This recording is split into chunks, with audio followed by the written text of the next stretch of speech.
My daughter found a painting in our attic that won't stop her from crying. I just figured out the horrifying reason why she is crying. I was 25 and she was 23. We had been together for 6 or 8 months, depending on how you define together. At the time, I was living rent-free with my uncle and helping out at the pub that he owned at the edge of town. She, having moved to Prague about 6 months prior, was living in the center in an apartment that seemed nice at first but turned out to be occupied by sociopaths. When the tensions among her roommates exploded in a drunken night of shattered glass, she took it as her cue to move out. Security deposit be damned. We met the summer prior on the edge of town. She was a Euro-tripping American looking to discover the authentic corners of Prague, and I was excited to practice my English with a native speaker and serve someone who wasn't a grumpy old man. Originally, she was meant to spend 3 days in Prague, then move on to Budapest and then travel through the Balkans and fly back home through Prague. After the first night we spent together, she decided to skip Budapest. By the end of the week the Balkans were a purely theoretical place. When it was time for her to fly back home, she dawdled and almost missed her flight. It wasn't until we were sweaty and out of breath at the security check that she told me that she had decided to move to Prague. She didn't want to rush things with me, she said. Right after graduation she had moved in with her high school boyfriend and the blisters from that mistake were fresh. For 2 months of daily calls and emails and photos, we ironed out the details of our relationship. We were taking things slow. When her roommate turned out to be a bottle-throwing maniac, we sped up a bit. We moved in together the spring of 2014. That's the first time I saw the painting. I didn't pay much attention to the decor of the apartment when we first moved in. I was just happy to be with her. I was just happy to feel like an adult in a stable relationship. It wasn't until a lazy Sunday evening, when she fell asleep on the couch after we watched something streamable, that I noticed the painting. A lush field of wheat on a bright summer day. In the distance, there sat a humble little cottage. In the foreground, a father and his 3 children worked at the fields. They stood on their hind legs and worked at the wheat with human tools, but the creatures were mouse-like in their appearance. The painting didn't fit in with the rest of the modern apartment. Everything else came directly off the discount rack in IKEA, but the canvas that rested above our television was wholly original. Oil paint, detailed to an astounding degree, the mice people in the field seemed to move ever so gently. I remember being taken by the painting for a while, trying to understand what it meant or how the artist had captured such lifelike motion. But then she started to gently snore on my shoulder and I was far too in love to keep my attention steady. The painting would occasionally catch my eye while I was cooking or ironing clothes. Whenever we were watching streamables and the question of whether we should let the next episode play or go to sleep came up, I would find my eyes drifting to the mouse people, as if seeking their guidance. They seemed happy back then. The painting interested me, but back then it was just a passing interest. Life in the center took up most of my attention. I had gotten a new job and that was somewhat stressful, but I was beyond ecstatic to get out of the cement shackles of the outskirts. The Art Nouveau, the bars, the concerts under my windows, my new address made me fall in love with the city in a way I didn't think possible. I got to see Prague from a whole new different angle and she was there with me to experience every last bit of it. A couple times, we talked about getting married to make the immigration process easier. It was usually meant in jest, but we still talked about it with straight faces. The first 6 months we spent in that small apartment were sheer bliss, but then, well, something went wrong. It could have been the product launch at work that nearly drove me into a nervous breakdown. It could have been our honeymoon period running out. It could have been that she was just getting tired of Prague. Either way, we found ourselves slowly becoming strangers to each other. This all happened nearly a decade ago, so you'll excuse me if I forget the details. I only vaguely remember the slow dread of drifting apart. The painting is what I remember with painful sharpness. It happened the first time I tried having a serious conversation about our future. That night, I asked a lot of questions and received a lot of sad shrugs in response. It was after one of those quiet stabs to the heart that I found my eyes wandering. Weren't there always 3 mouse kids? I remember asking. For a moment her face lost its sadness and turned to confusion. What? She asked. On the painting, it was always the dad mouse and 3 kids, right? Now there's only 2. It wasn't just the missing mouse though. There seemed to be a shift in the skies of the painting. The wheat no longer shined with the golden hue of the summer sun. Storm clouds were gathering off in the distance. The mouse people no longer seemed excited about their labor and, I was almost sure of it, one of them was missing. I don't know. Never paid attention to the painting. Sorry, she said, and then, with a sigh, she nudged the conversation back towards the topics neither of us wanted to discuss. We broke up about a week later. I moved back in with my uncle. She stayed in the apartment. Most of my stuff was still in the center, so, about once a week, I would drop by to chip away at the sluggish task of moving via subway. I'd always go over when I knew she was at work and I'd make my visits as swift as possible as to not allow myself to wonder about how her life was going without me. After a month of my periodic relocation, all that was left in the apartment was a pot, 2 pans and a paperback or 2. I went to grab the rest of my things on Czechoslovakian Independence Day, finding a nice bit of irony in it. I was so satisfied with my dramatic scheduling that I completely forgot that she'd get the day off from work as well. To my surprise, she was in much better spirits than the last time we met. We got to talking about things unrelated to us and then we picked up a bottle of white from the winery downstairs. After a couple hours we grabbed a second. My books and pan stayed put that night. For the next couple of weeks, we relit whatever spark our relationship had lost. It was as if the past couple of months had been spliced out of the film reel of our lives. We went on trips out into the country together. We spent countless hours laughing and sharing the obscure details of our lives. The sex was as blissful as it was the summer we first met. Throughout our little post-breakup honeymoon, the painting stopped bothering me. It was still drawn with style and care which defied all expectations, and there were still only 2 mouse children in the field, but the wheat shined with a golden prosperity once more. We were happy. For a while we started joking about getting married again. Yet, as is the tendency of post-breakup relationships, our moment passed. Like a Morse code call for help, our time together became punctuated by empty silence.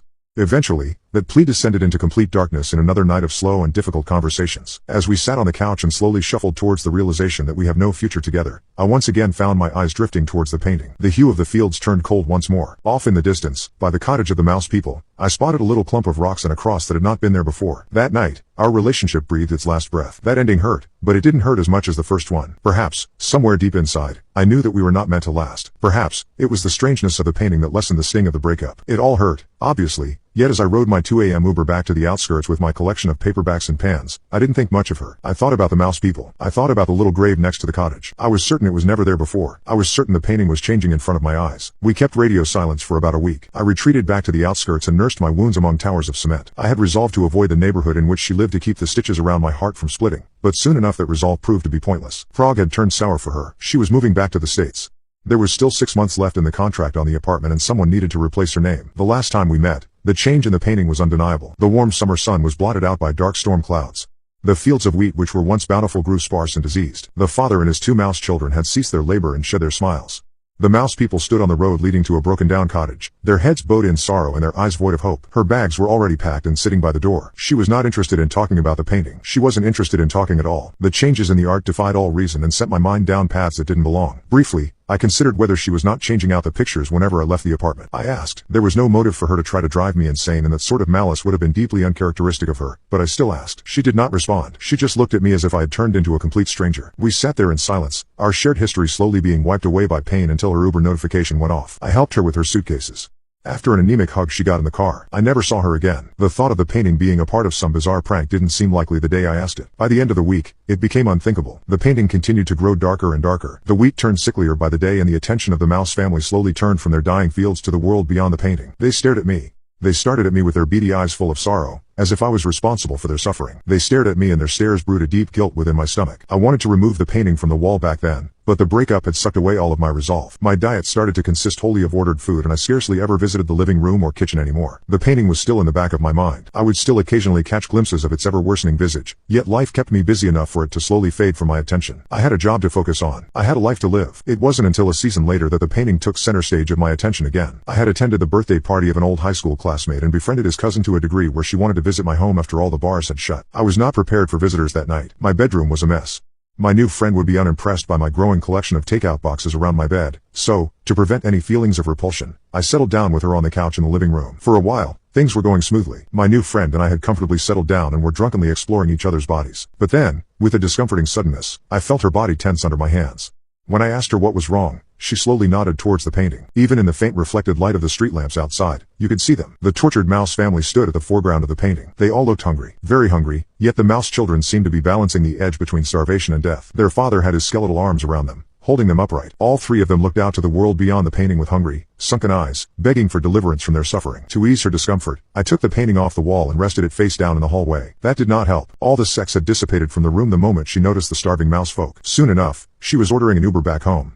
It was getting late, after all. When she was gone, I cleared the takeout boxes off my bed and tried to get some shut-eye. When my mind refused to calm, I mixed myself a nightcap. When even that didn't help, I gathered up all of the takeout boxes and took them out to the recyclables. Along with the countless greasy paper bags, I also disposed of the painting. I had hoped that getting the painting out of the house would calm me, but it didn't. Instead of going to sleep, I found myself hovering by the window, looking out at the containers. Even at a distance, I could sense the mouse folk looking at me. I could sense them blaming me for their suffering. The presence of the painting in my apartment had made me uncomfortable for months, but the sight of it by the trash somehow felt worse. The thought of it rotting in some landfill made me nauseous. The mouse folk were harrowing to look at, but I was certain that they were alive. They stared up into my window from by the trash cans. They were pleading for help. I was responsible for them. With the sun starting to rise over Prague and a hangover slowly hatching behind my eyes, I left the house one final time. I didn't hang the painting back on the wall. Instead, I placed it in the closet, facing away from me. The thought of getting rid of the painting felt patently cruel, but I wasn't going to let it chase away guests again. When I woke in the late afternoon, my sheets were drenched in sweat and my heart was pounding. I dreamt terrible dreams that night. I dreamt, in discomforting detail, of the mouse folk. I stood with them in their barren fields. They reached out to me with trembling fingers eaten away at by hunger. They begged and pleaded with me in a soft language I could not comprehend. I stood in their broken world and, for a while, I feared that I would never be allowed to leave. The dream was discomfortingly vivid and when I woke, it took me many breaths to find my bearing. Yet, once the terror of my sleep wore off and I got some coffee in my system, the lazy Sunday evening soothed my spirit. Hidden in the closet, the painting stayed out of sight and out of mind. Whenever I was cleaning the apartment, I would see the back of the frame when retrieving the vacuum. I would never turn it around. I would never spare it a second look. I couldn't abide by the painting ending up in the trash, but the less I knew about it, the happier I was. The years passed on. It took a while for me to shake off the heartbreak and the general discomfort the past year had instilled in me, but soon enough the thoughts of my American affair, or the painting, slid away. I met another woman, a woman who would soon become my wife. We lived together in the apartment and then, our little family grew.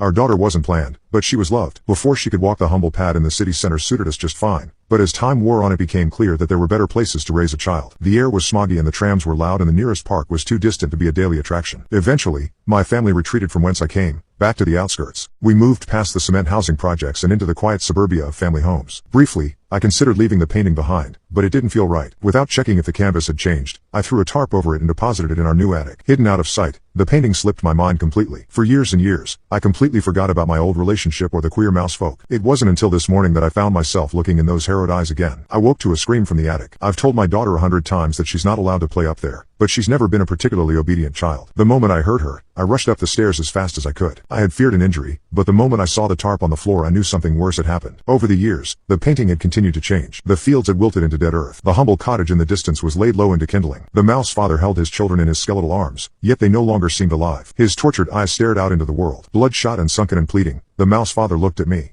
My daughter is still shaken. My wife insists the painting be thrown away immediately, but I can't bring myself to dispose of it. I can't bear the sight of the suffering mouse folk peeking out of a landfill. Something deep inside of me doesn't want to get rid of the painting. Its existence makes my skin crawl, but the idea of it being thrown out is significantly more unpalatable. There's a part of me that feels responsible for the mouse folk on the canvas, but now, there's something significantly more disturbing that I see in the painting. One of the mouse children looks exactly like my daughter.